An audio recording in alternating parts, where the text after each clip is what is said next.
Xitoy tarafidan majburiy emgakka silinayotgan Uyg'urlar endilikda to'rda oshkora e'lon chiqarilib, qul o'rnida sotilishga boshildi.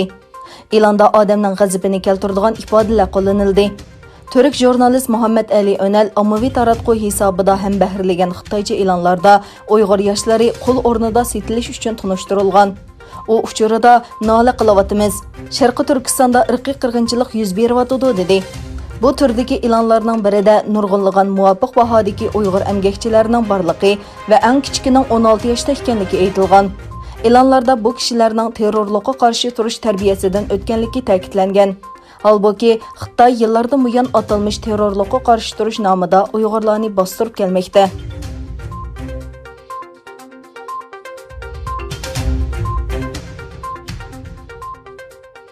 Dünya Uyghur Qurultiyi Xalqaro Olimpik Komiteti Axloq Komitetiga 2022 yillik Beijing qishliq olimpik tanharkat musobaqasining amaldan qoldirilishi to'g'risida arz sundi.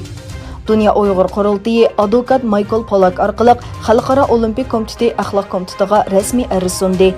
Arznamada Xitoyning Sharqi Turkistonda elib berayotgan bostirish va zulmlari isbotlangan turib, Xalqaro Olimpik Komiteti prezidenti Thomas Bachning 2022 yillik qishliq olimpik tanharkat musobaqasini Beijingda o'tkazishini qaror qilishi qabul qilg'ili bo'lmaydiganligini o'ttir qo'yilgan.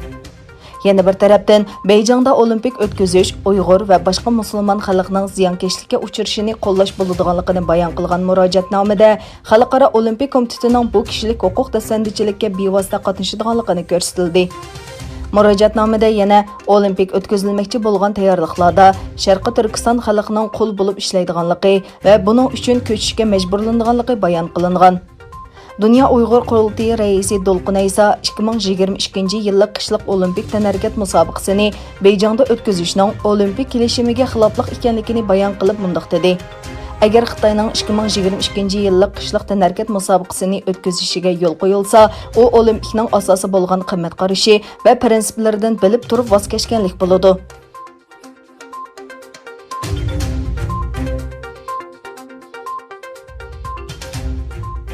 İstanbulda yaşayotgan bir grup Uyg'ur yosh Xitoyning Istanbuldagi bosh konsulxonasi oldida yig'ilib, Sharqi Turkistonda tutqun qilingan yoki g'oyib bo'lgan oilalari haqida uchur berishini talab qildi. Lekin ular binoga kirgizilmadi, iltimosimi qabul qilinmadi.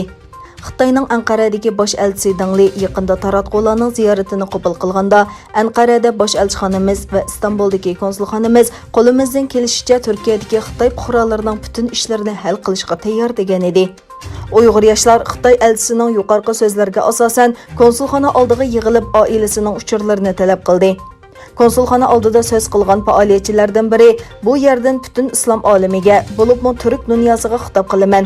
Ko'rganinglardek Xitoyning Istanbuldagi konsulxonasiga keldik, lekin bizning iltimosimiz qabul qilinmadi. Ya'ni Xitoy masalalarimizni hal qilish u yoqda tursin, hatto iltimosimizni qabul qilmadi. Xitoyning bu yolg'onchiliklarga sizlar mushohid bo'linglar dedi.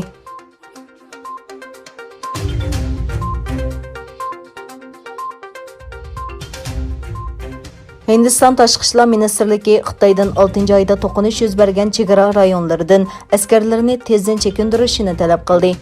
Hindiston Tashqi ishlar ministrligining bayonotchisi axborot e'lon qilish yig'inida ikki davlatning chegara suhbatiga baho berdi. Tashqi ishlar ministri taraflar o'tirishidagi suhbatdan keyin ba'zi ilgirlashlarning qo'lga keltirilganligini bayon qilib, bu bosqichning boldiroq tamomlanishini umid qiladiganligini, ammo ikki taraf birlikka kelgan qadamlarni tashlash orqali buni amalga oshirg'ili bo'ladiganligini aytdi.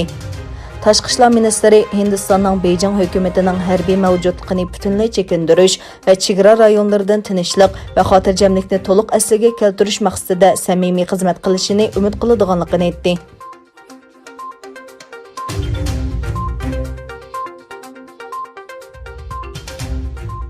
Amerika hökuməti İrandan Venezuelaga neft tuş orqali İranga qaratilgan embargoga xiloflik qildi degan sabab bilan 4 may paraxotini musodir qilganligi to'g'risidagi ayblashni dalilladi. Volkosi GST oldingi kuni hukumat doiralarini naql qilib xabar qilgandan keyin Amerika Adliya va Tashqi ishlar ministrligi bu haqda bayonot e'lon qildi. Adliya ministrligining bayonotida Amerika tarafidan terrorlik tashkiloti deb e'lon qilingan Iran inqilobiy qo'g'dinish armiyasining Venezuelaga avatilganligi bayqalgan may qachilangan paraxotini qo'lga tushirilganligi, buning bilan millionlagan dollarning eqishining oldini olganligini ta'kidladi. Amerika Tashqi ishlar ministrligining bayonotchisi Morgan Ortagus mundaq dedi: "Biz texmi ko'p yer shari transport paraxotining bizning embargorimiz sababli Iran, Venezuela bilan hamkorlashishdan qechayotganligini ko'ryapmiz. Amerika yanada Iran va Maduro hokimiyatiga qarata eng chong darajada besim tushirishni davomlashtirdi." Amerika prezidenti Donald Trump Oqsaroyda o'tkazilgan muxbirlarni kutib olish yig'inida musodir qilingan 4 may paraxotining Houstonga elib ketilganligini e'lon qildi.